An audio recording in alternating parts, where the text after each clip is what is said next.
All right, well, the Seattle Seahawks on the season moved to 6-3, defeating the Arizona Cardinals, sweeping them.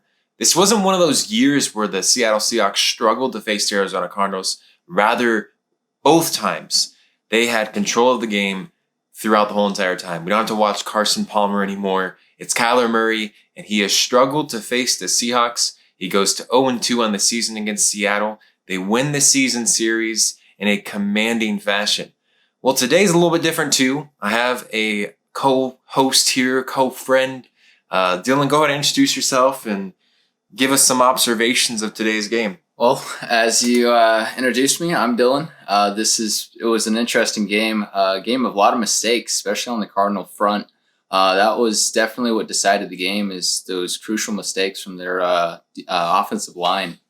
Just a lot of sloppy. They needed to tighten it up, but they didn't on that second half. It was pretty bad on their side of the offensive ball. Back to you. Yeah, honestly, I think that was the biggest thing in this game. The Cardinals could not get anything done on offense. That defense of Seattle only gave up 14 points in total throughout the whole entire game. Obviously, this game was won 31-21. But at the end of the day, you take away that pick six from Geno Smith. Arizona Cardinals, the only times they scored on offense was on the first drive of the game. They couldn't get third down conversions. They struggled throughout the whole entire game. It's like that Seahawks defense, which started out as what looked like the Achilles heel to me at the beginning of the season, looked like, man, all season long, Seattle was going to struggle with the defense. Well, this time around, and week in and week out, and the reason why they're on a 4-game winning streak is they have been able to get it done on defense. Tariq Woolen, Kobe Bryant had an interception today. Obviously, it was turned back. Then you had Tariq Woolen. I think he had a fumble, or someone forced a fumble. And it's like these guys are getting at it. They're getting turnovers. The defense is creating opportunities for the offense. It's a smooth working machine right now.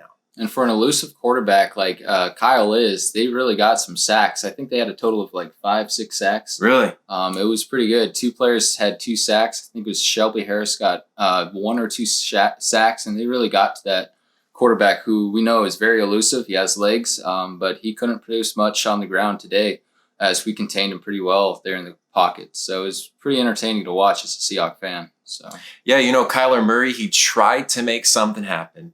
Ran up the middle, had an opportunity, and then he fumbled the football. I'm almost certain, I want to say it was Tariq Woolen was the one that got in there and bat that ball away, and Seattle picked it up. It's like, then they had another opportunity. I think there was a catch by Jones. I want to think it's Rashad Jones, something like that. And unfortunately, they called it back. I feel like it was a fumble, right? What is a football move in today's NFL, right? And so I just think overall throughout the whole entire game, Seattle had control of it.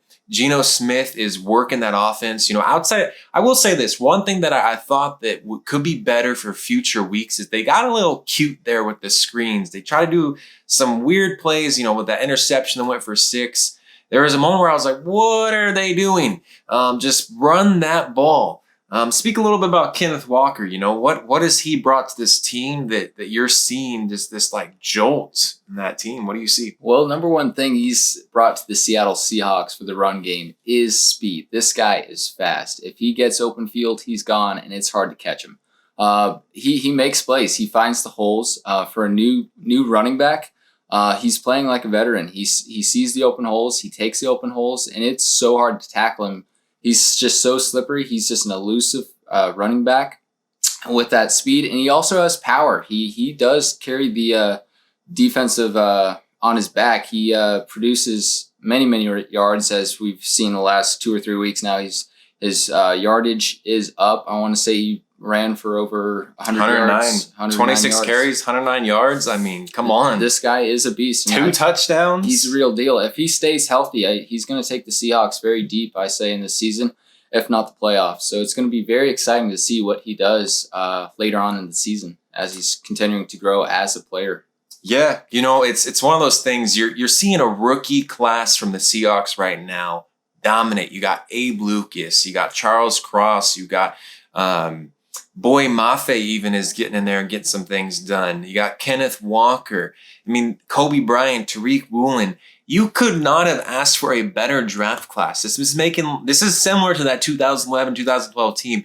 I would say beginning this season, I definitely was like, hey, team's going to win 5 games. And I have been proven absolutely wrong, which I'm okay to be wrong in this moment for the basis that, I was a Russell Wilson guy. He was one of my favorite players. I watched him. Basically, I went from an 8th grade kid all the way to the point where I'm 24 now. So I'm more than surprised by the way they have turned this thing around. I remember sharing with Dillon. Obviously, I didn't share on screen here on YouTube. It would have been great. It would have been a good take here. I said Kenneth Walker was a fantastic pick when they got him. Everyone thought Seattle was a bunch of not great decision makers, but it's like, you can't rely, unfortunately, with Penny's health. He's a fantastic football player.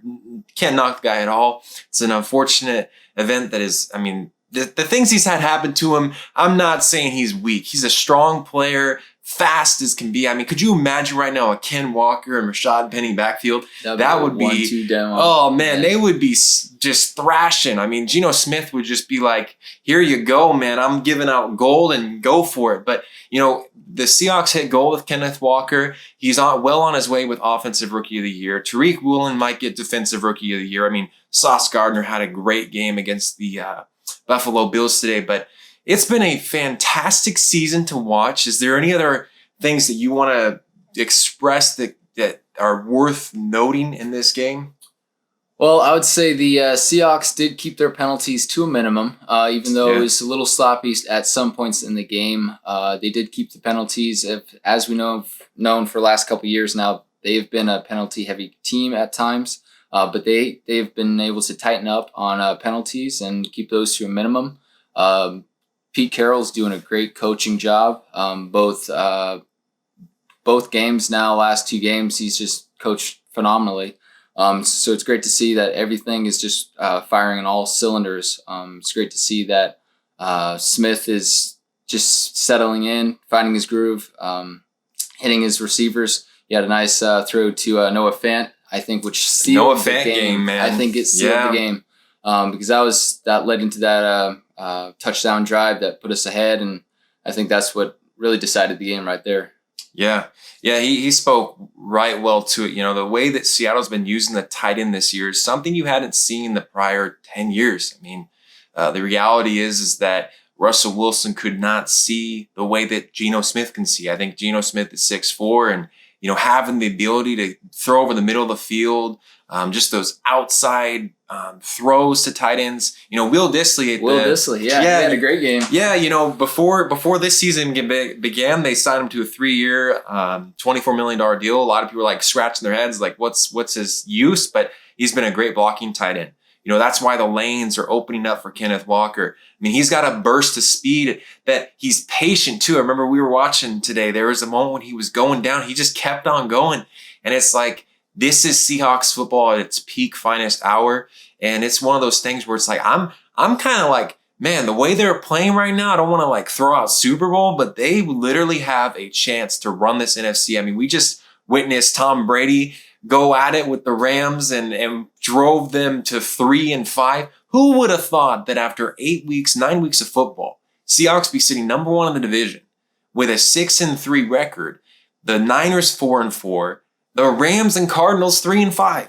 If you would have told anyone that this season, you might as well get the lottery ticket numbers because, man, nobody suspected the way that they would play so far. It's been fun to watch. I certainly did not expect them to have a 2-game lead on the second place 49ers right now. They have just been playing lights out football. Pete Carroll's just been doing great with the run game. That's his coaching style, is geared toward the running game, and the running game's been hot. And I think that's part of why the success of the Seahawks is so high right now. So yeah, Pete Carroll said it so well when he traded Russell Wilson. He said, you don't change the philosophy based on players. You get players that join in onto that philosophy. He's got players bought into the product. It's working. They're doing very well on offense and defense. This team is poised to make a run. I'm excited to see what they do next week in Germany. Thank you so much for watching this video today. Thank you, Dillon, for taking the time today to being a video, right? Well, thanks for having me. Yeah, It's so been this fun. is, maybe the first of many, whether it's, videos about the Seahawks or other things, but let me know how you enjoyed this style of video today. It's been so fun posting here on this YouTube. Hope you have a fantastic week, and go Hawks. Peace out.